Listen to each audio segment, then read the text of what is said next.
Going live. Yes, and we're live. Okay.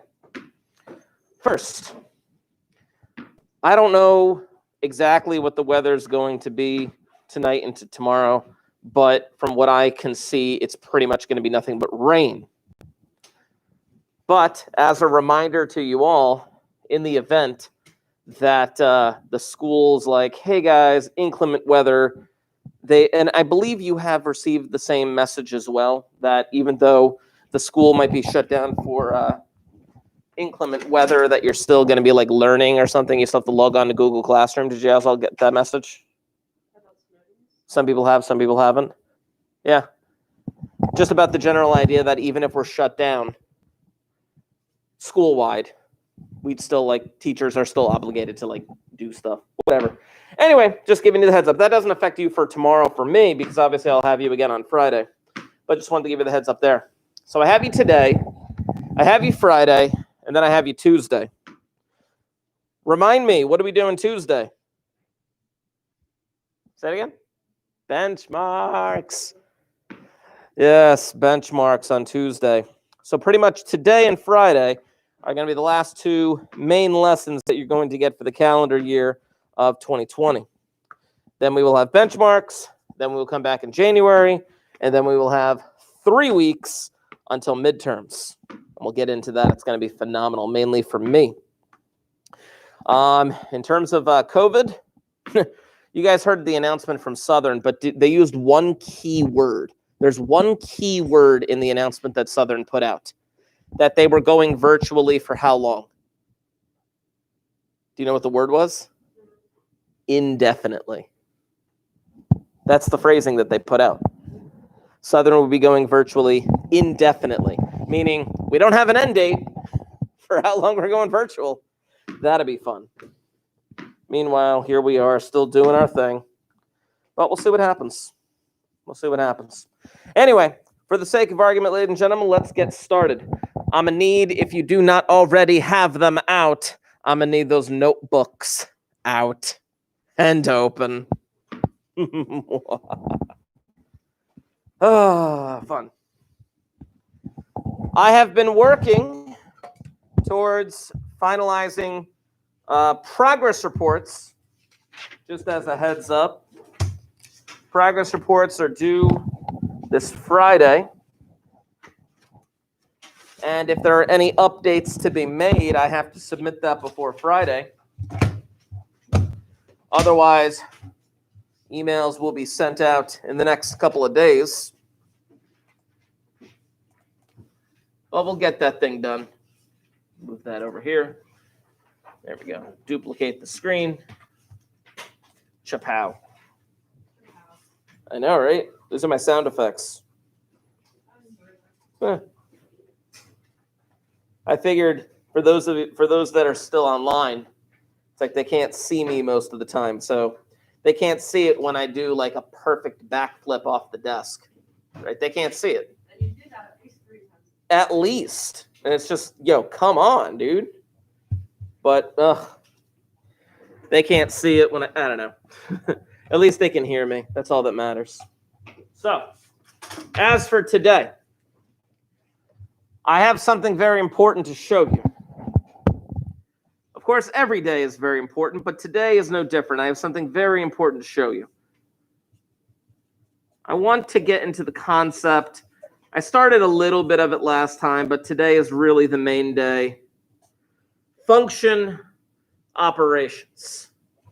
Function operations.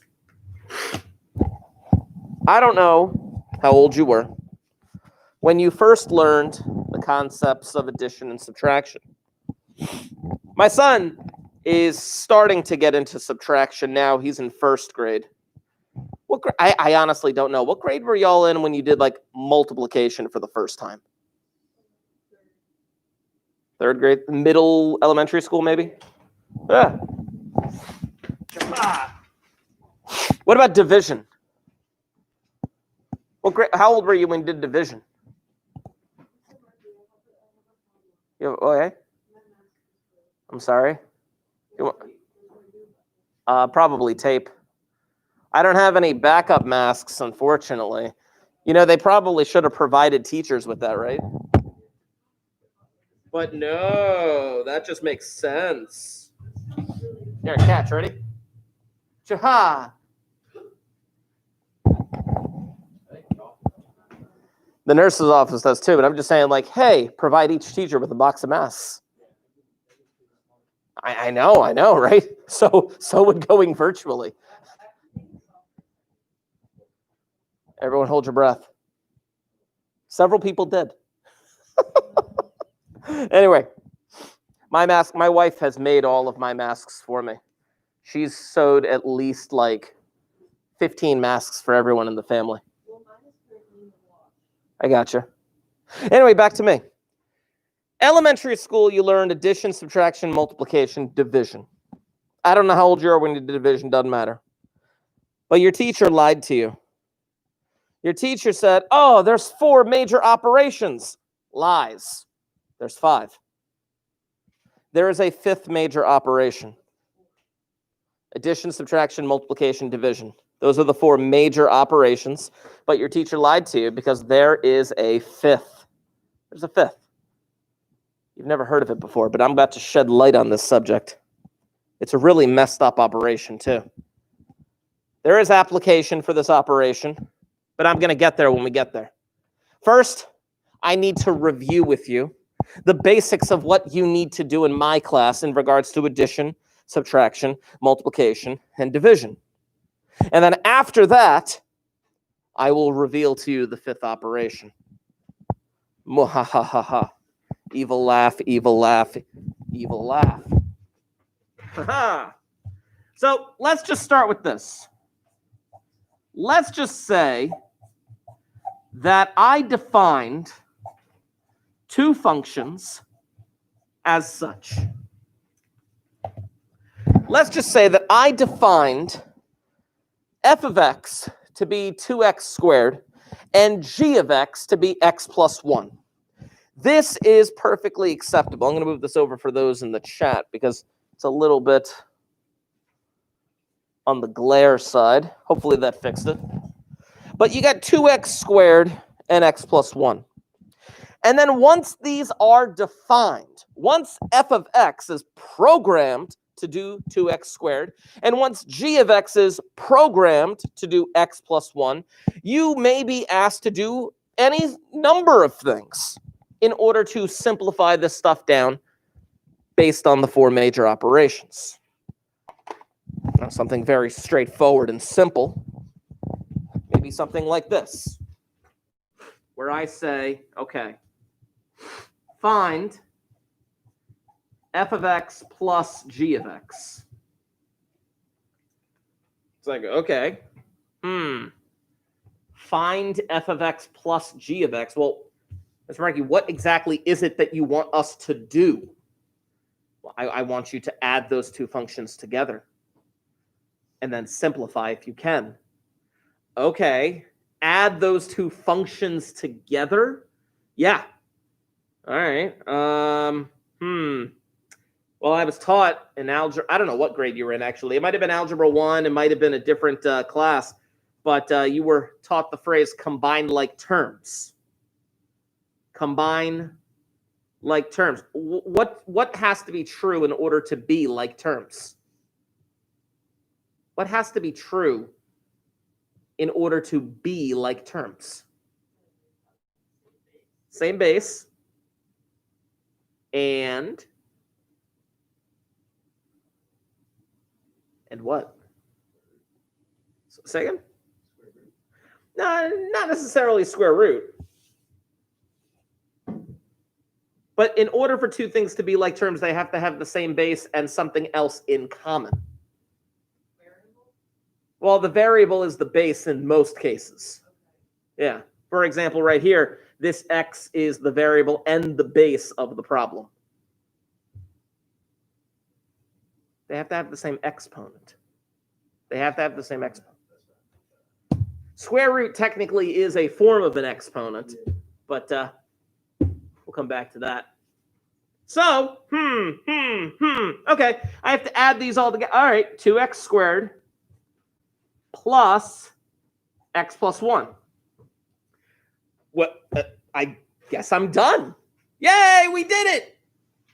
Ms. Markey, are you telling me that that's all I have to do for that problem? And the answer is yes. For that problem, yes. Combine like terms. Guess what? There are no like terms. 2x squared, that's a term that has an x squared in it. The x in the middle, they're not like terms. They have the same variable. They don't have the same exponent. So you can't combine them. Ms. Markey, this seems deceptively easy. Yeah, it kind of is. All right. Which, by the way, and I'm going to show you a worksheet a little bit later. But here is another way they might ask the same problem. Look at that notation right there. This is another way they may ask the exact same problem with the notation of putting the f and g inside of a little set of parentheses. Yay. All right. Ms. Maria, that seems too easy. What do you got next? What do I got next? I got subtraction. Find f of x minus g of x. Now, this one is a tiny bit trickier. You are subtracting the g of x, meaning you are subtracting the entirety of the g of x function. All right, well, hold on. F of x is 2x squared minus, I have to subtract the entire x plus 1. Yes, indeed you do. But notice that I put the x plus 1 in parentheses. What do the parentheses imply I have to do? What do they imply that I have to do here? Do what first? Well, it's x plus 1. It just stays an x plus 1. What do I do after that? Distribute the negative. Yes. Technically, that's like a -1 there. And yeah, you are to distribute that negative. It should become 2x squared minus x minus 1. Because technically, you are distributing that negative sign, and you are allowed to. It's like, again, Mr. Markey, is that all we have to do for that problem? For that problem, yes. For that problem, yes. Another way that they may express this problem is in a similar fashion to the other one, where they have the f minus g in parentheses. Mr. Markey, I know how math classes typically go. You show us the easy stuff, and then it gets harder.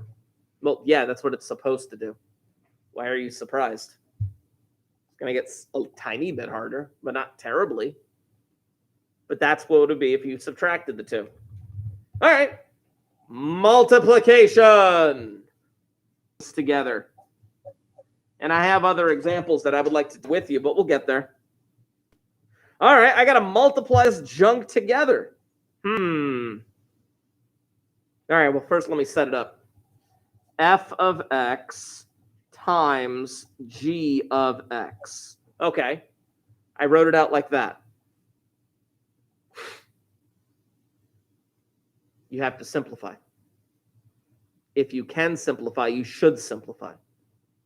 There are certain rules that come into play with if you can or if you can't. In this case, exponent properties.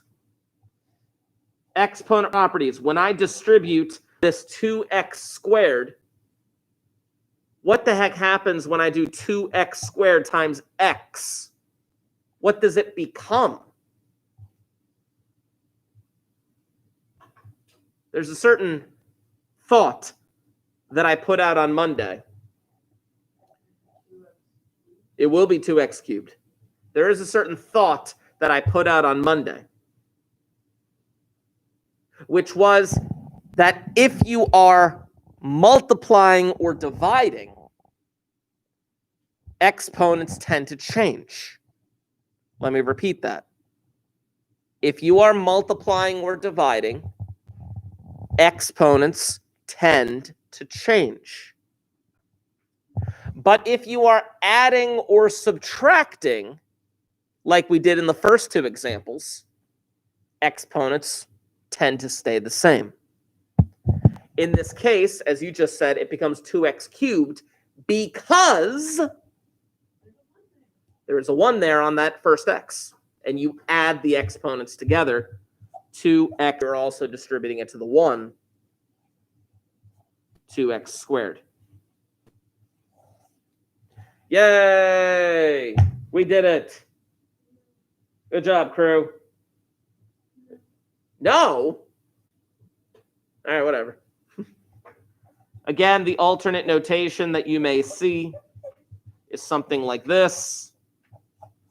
I just want you to be familiar with the alternate notation because that alternate notation may play a role a bit later on. And we'll get there. Ooh, we will get there. So now, division. Division.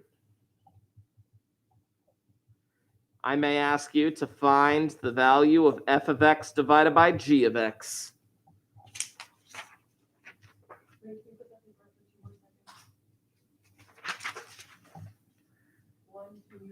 Okay. But this is why I have hard copies of my notes, though, because can you imagine if I erased it off the board? I'd have to rewrite it. Gosh, I don't want to rewrite it. But anyway, I got to divide them. Now, this is going to be the double-edged sword of all the operations. Because sometimes you can simplify these things, the division problems, in a very obscure way. And sometimes you cannot touch them whatsoever. Let's just see what happens. F of x is 2x squared divided by x plus 1. Now hold on a tick. I want to point something out. What I like to do, I like to point out when there are some major mistakes that I see along the way. There are some major mistakes that I see people do on this problem. I'm going to erase it because I'm not putting this into my notes. But I've seen people on this particular problem, move that up a little, there we go, do something like this. They're like, okay,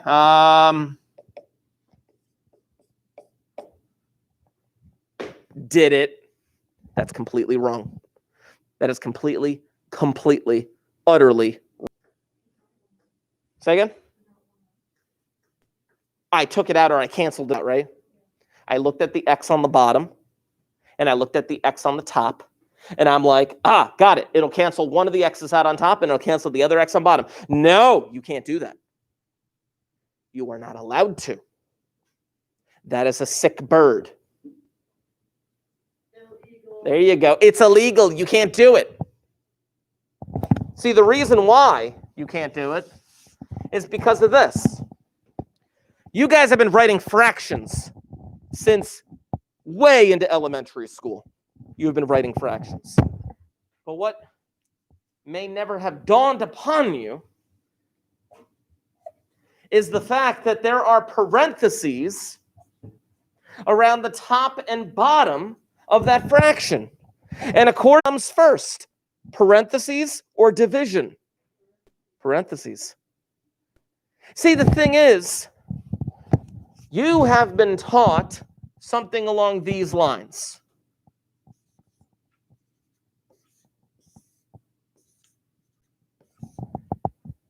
Where you've been taught you can cancel out those 7s, correct? Yes, and you can. You absolutely can. See any addition, subtraction here? No. You can cancel out these 7s right here. Absolutely, yes, you can. Because everything is being multiplied or divided. But check this out. Now you can't. Now you can't cancel out those 7s. You can't. You absolutely cannot. Because of the inclusion of addition subtraction, well, you have to do these, you get what, 10 divided by 9, not 3 divided by 2. Those 7s do not cancel each other out. Usually, the rules are, if you have addition subtraction in the middle of the problem, you can't do what you want to do. But if everything is separated by multiplication division, you can. Check this out. I'm going to write an alternate problem right here. You don't have to write this one down. I just want you to see it.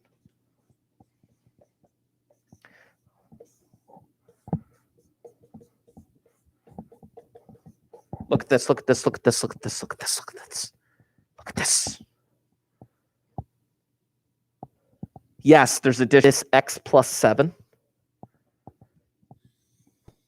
is a term that cancels out with an identical x plus 7 on the bottom.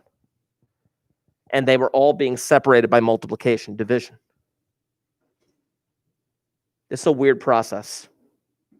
This is something that's going to plague our nightmares for a while. But we need to be careful with what we can and what we cannot cancel out. We have to be very careful. All of that to say, that's all you can do. It's really messed up. Now, I want to emphasize something. That's all that you can do for this problem. There are other problems that we can do more. That's what the alternate notation may look like. Move that over for other people. There we go. Now, there are some problems that I would like you to work on. There are a couple problems that I would like you to work on. And I am going to put these problems into the Google Classroom. So I'm going to remove this screen in a moment. Just to give you a heads up, I'm going to remove this screen. And I'm going to throw something into the Google Classroom. Let's see here. Add, Google Drive, recent. Oh, I'll come back to it. There it is. PDF for today. Post. So for those of you in the live stream, I just posted a PDF that I am going to be working on in a few moments, just for the sake of argument, just in case you didn't get that copy down. That's why I have that, the hard copy of the notes there. But in the Google stream, I posted a PDF that we will be utilizing because I want to do a problem together. And then I want to set you on a problem that I would like you to try on your own. So in that PDF, Japan, will it let me? Hold on, let me see if I can open this. Open with that. Okay, connect. Come on, I keep doing this every time. Will you load? There it goes. Y'all hear about like the issue Gmail was having yesterday? Yeah, Gmail was having like severe issues yesterday. So, on the practice worksheet that I posted into the Google Classroom stream, I'm looking at number 1. Now, number 1 is asking for you to find f plus g, f minus g, f times g, and f divided by g of x. We're going to do number 1 together.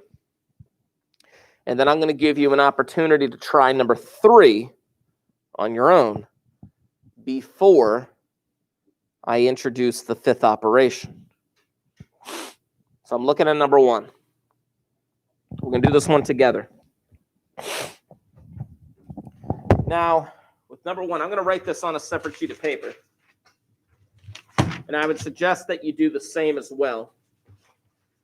They define, this is an example, they define f of x to be 2x plus 1, and they define g of x to be x minus 3. Let me flip my screen back so you can see what I just wrote. There we go.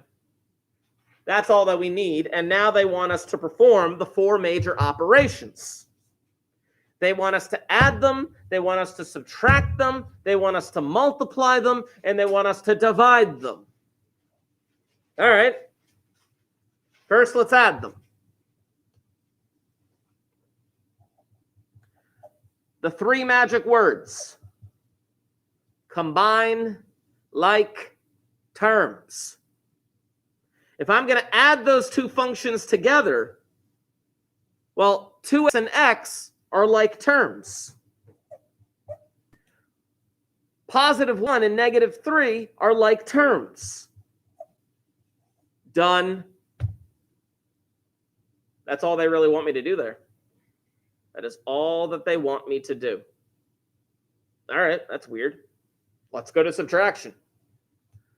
F minus g of x. Now this one's a tiny bit trickier,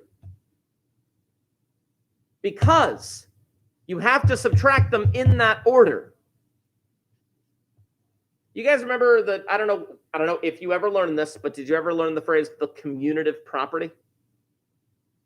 You have? Some yes, some no. He's nodding yes, he's nodding no. Okay, cool. The commutative property basically states something like this.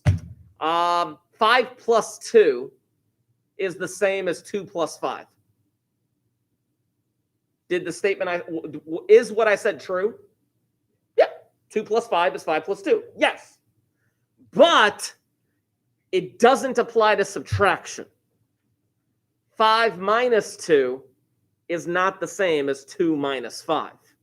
They're not the same. So the order in which you subtract makes all the difference. So in this case, I got to do 2x plus 1 minus x minus 3. I have to subtract it in that order. 2x plus 1 minus x plus 3. Then I combine like terms. This becomes x plus 4. Have to do it in that order. Have to do it in that order. Somebody asked me yesterday, Mr. Markey, what practical application could this possibly have? Like, I don't know. What if you own a company and you have a formula that designates revenue, and then you have a separate formula that designates expenses? And when you are programming this into a spreadsheet, instead of having to do this all by hand, what if you just program the spreadsheet to do expenses? Profit. I keep messing this word up. Revenue minus expenses. And then the result of that would be your profit. And you could determine in that order if you are running. By the way, do you know the phrasing if your company is running in the black or if you're running in the red? You know what I'm talking about? Oh, some of you yes, some of you no. You're nodding yes. Why do you think they call it Black Friday? Because it's when most companies who may have been running in the red up to that point, meaning they're running a negative profit, it's at that point of the year when everyone spends a ton of money that they move into the black. That's why they call it black. The more you know. Anyway, if I could produce a rainbow, that'd be awesome. I don't think did any of you get that reference? The rainbow, the more you know? Yeah. You do? It's like old school, like 1990s ABC or NBC, whatever. Shut up. Anyway, back to this. It's like Reader's something. It's a what? There was like a. Wasn't it Reader's Rainbow? Yeah, that's it. Yeah. Ah, cool. With LeVar Burton? Yeah. Nice. LeVar Burton's the man. He was also in Star Trek. Just saying. Anyway. Oh, goodness. Anyway, I got to multiply this junk together. All right, I got to multiply. 2x plus 1 times x minus 3. Oh, no. I got to do something that I learned in another lesson, in another chapter, maybe even in another class. I got to multiply these two together? Yeah, you do. You could FOIL. You could do a 2x2 box. You could do any sorts of things if you multiply this stuff together. Oh, there's the chat. I'm just checking the chat because I haven't checked it in a while. There it is. Hi, people in the chat. Anyway, let's just say I foiled this, which I can foil because it's a binomial and a binomial, I would get a 2x squared minus 6x plus 3. And I would just have to, once again, 3 magic words, combine like terms, where I get a 2x squared minus 5x minus 3. And then finally, the division of these two terms, f over g of x, it'd be 2x plus 1 divided by x minus 3. Well, now, once again, let me put these in parentheses. Does anything cancel? Does anything cancel? You're all afraid to make a mistake. Nothing cancels here. Spoiler, in the example that I'm about to give you, something will cancel. This one, nothing cancels. It's done. Oh, happy day. But I'm about to tell you that in the next example that I'm going to give you, and I'm going to give you maybe a little less than 5 minutes. Less than 5 minutes to get the next example done on your own. In the next example, the division problem will be able to be simplified. That up a little. There we go. Can we go back to the last page? This one? Yes, just for 2 seconds. I'm sorry. You're fine. But like I said, this is why I have concrete notes. Because can you imagine if I just erased everything? It'd be silly. You good? All right. Click. Now, zoom in a little more. For those of you online right now in the live chat, like I said, this PDF is available to you in the Google Classroom stream, just in case you can't see all of it. But for those of you that are here with me today in the classroom, I would like you to write down the following example. F of x equals this quadratic, g of x equals that quadratic. And your job right now is this. You are to perform the 4 major operations. I want you to add these 2 functions together. I want you to subtract these 2 functions in the same order, f minus g. I would like you to multiply these 2 together and divide these 2. Take the next no more than 5 minutes, less than 5 minutes or so. And I would like you to perform those 4 major operations on these 2 functions. Go.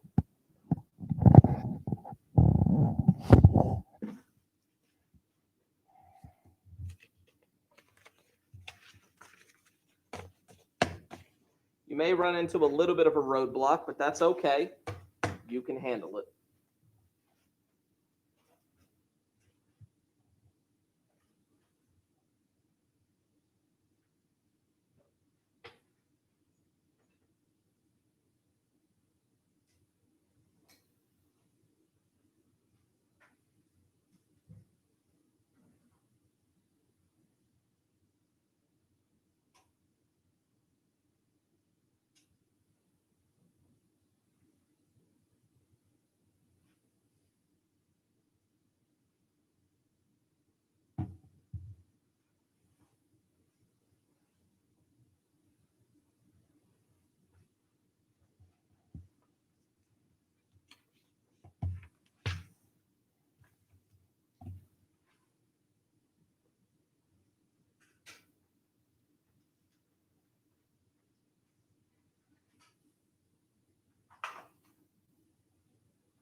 let's see how far we got. First, I got to add these two things together. Now, before I actually do that, I want to show you. Clearly, if I add these two things together, I'm going to have to, at this point, an x squared plus x squared. But again, I want to reiterate something I said earlier today.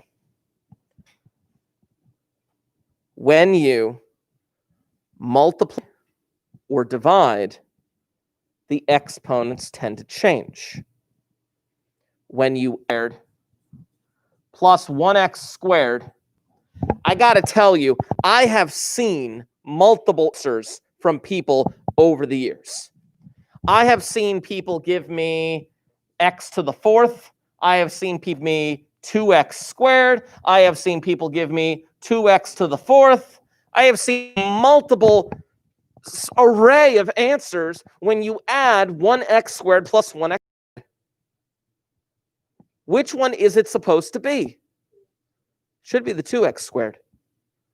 You add the two terms together, adding doesn't tend to change the exponent. And if it doesn't change the exponent, you got to keep it an x squared. When you do f plus g of x, this should give you a 2x squared plus 7x plus 3. That should be the result of adding those two functions together.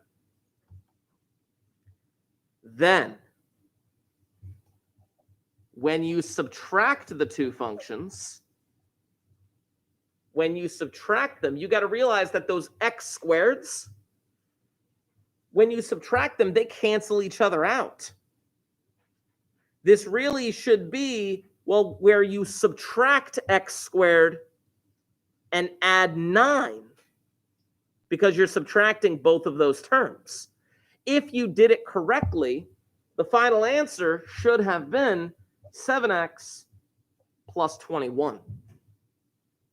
Because subtracting that x squared minus 9 is really minus x squared plus 9 when you subtract those two terms together.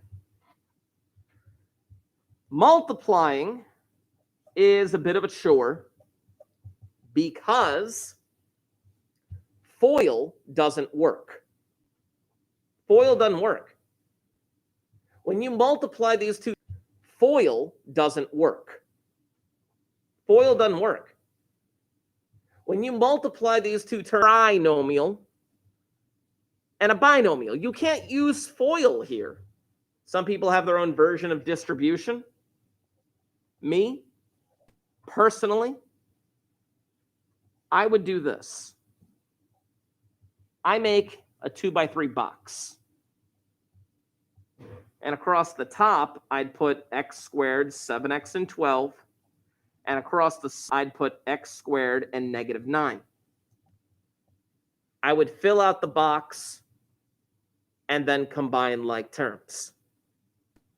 Multiplying changes the exponents. As I fill out the box, this is what I get.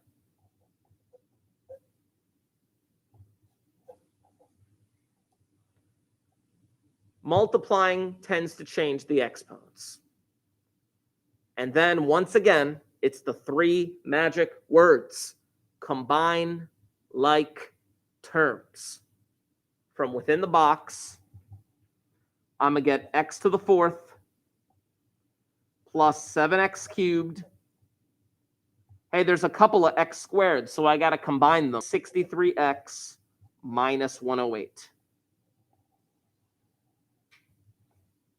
That's the result that I should be getting.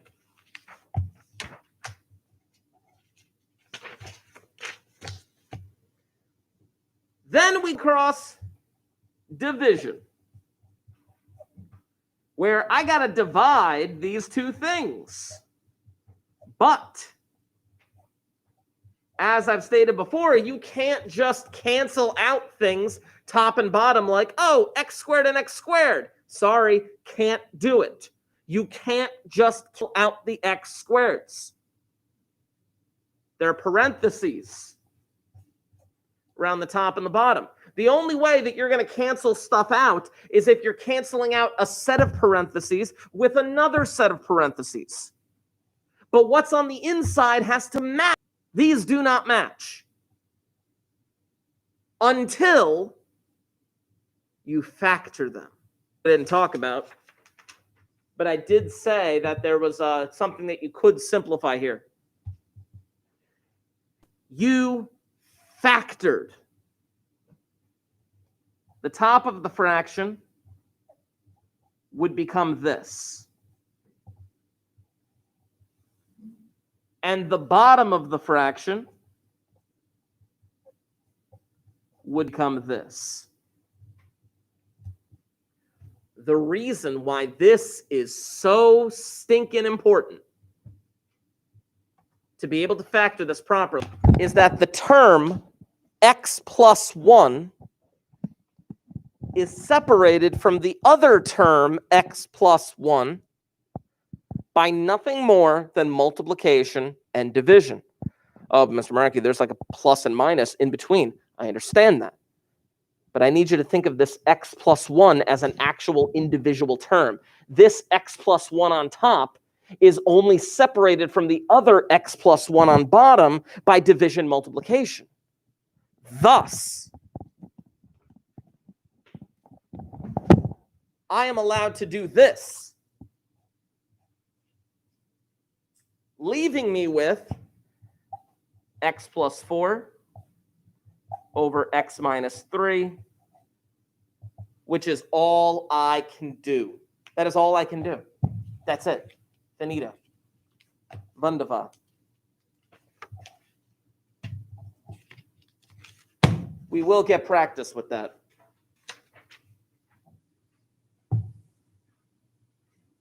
I saw a meme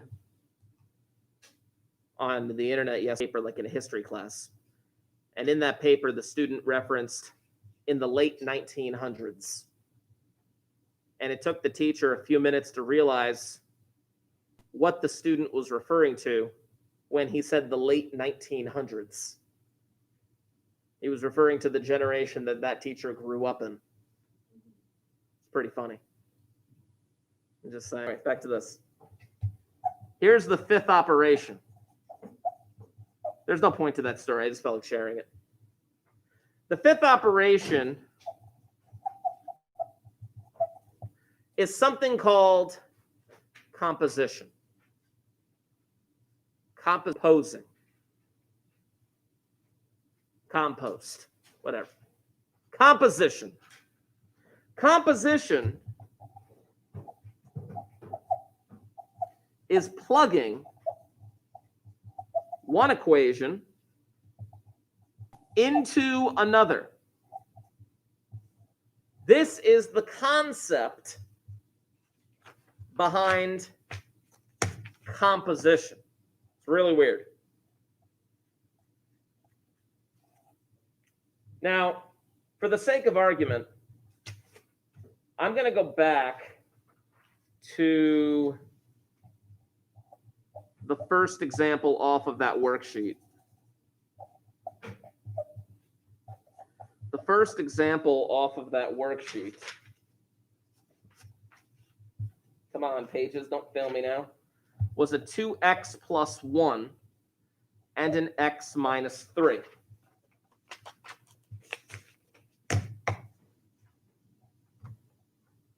And I'm about to perform a composition. First, here's the notation. Look at that notation. Look at that notation and cry a little bit at your desk. This is one form of looking at a composition. Composition is literally plugging one equation inside of another equation.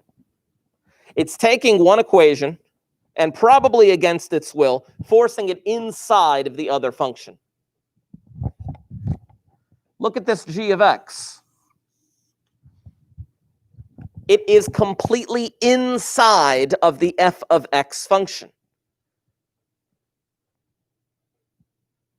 The idea is that you would take the g of x function, which in this instance is x minus 3, and replace that x with g of x. It's very strange. It is very strange. A little unnerving. There's a reason for it. Here's the alternate notation, by the way. Here is the alternate notation. How do you kind of want to read that? You want to read it as fog. That's not what it is, unfortunately. A lot of people want to read it as fog. That's not a typo. That is an open circle, like it's like a degree symbol or some junk like that. Here's the way that we read this. We read it f of g of x. That is how we read it. I'm going to repeat that. And I'm going to point to this one then. F of g of x. That is how we read it. Very strange. Of course, the order matters. I could change up the letters, but the order does matter. So an H and a Q would be H of Q, but it doesn't matter. F of g of x. That is how we do a composition. Or that is how we read the composition. Oh, that means us we have to be better at using the letters F and J. Why? Because I could do g of f. I could do f of f. I'd rather use M and N. Don't switch to G and F. Do something like that. Typically, they give it to you as F's and G's, typically. But that is not always the case, of course. So, example. These two functions. I'm going to start out by writing it like this. And I'm going to draw a little road map on the board. Look at this little road map that I'm about to draw up here. This x minus 3 is the program to g of x. Notice what I wrote down here. Look at this. 2 times a blank plus 1. That is what f of x is programmed to do. F of x is programmed to do 2 times the input plus 1. F of x is programmed to do 2 times the input plus 1. 2 times whatever the heck you were supposed to plug inside plus 1. Well, we were putting one function inside of another. What do I write in that blank? What do I write in that blank?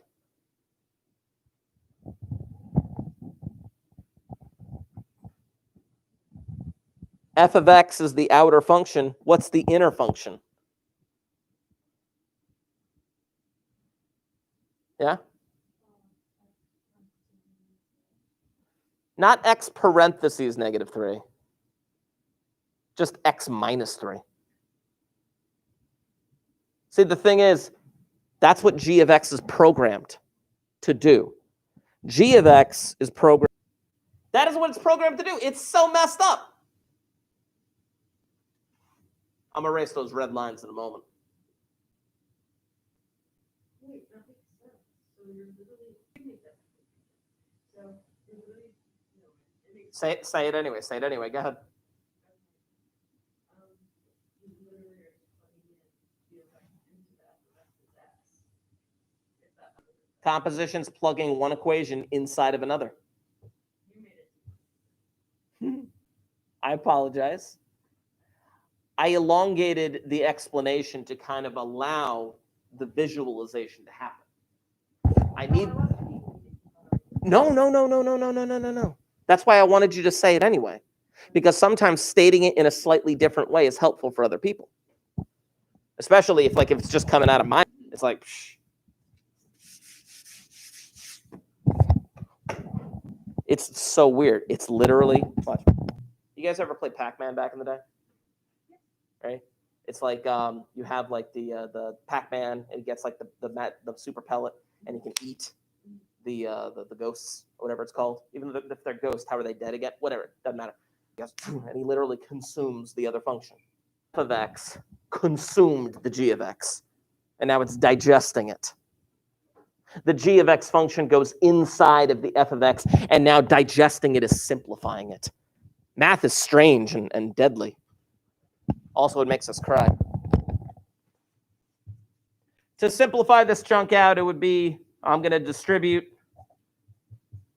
I'm going to combine like terms. There's the composition function. Oh, the composition function. It's literally putting one function inside of the other. Now, Chase, you were saying like not to change up the letters, but I'm going to change up the letters slightly. You ready? The g function is supposed to perform input minus 3. But what's going in for this right here? 2x plus 1. Which simplifies to be 2x minus 2. Completely different function because of the order that it takes place. It's really messed up. It should, but we're going to get the practice with it. Next time we come in on Friday, we are going to get the practice with these functions one more time. And I am going to show you how all of this relates to square root functions. It's going to be amazing. I mean, just for me. Anyway, I'm going to get ready to sign off. Bell's going to ring in approximately 20 seconds. Somewhere in that range. Stay warm. Hopefully we'll get 2 feet of snow, but I doubt it. We're just getting rain. Anyway.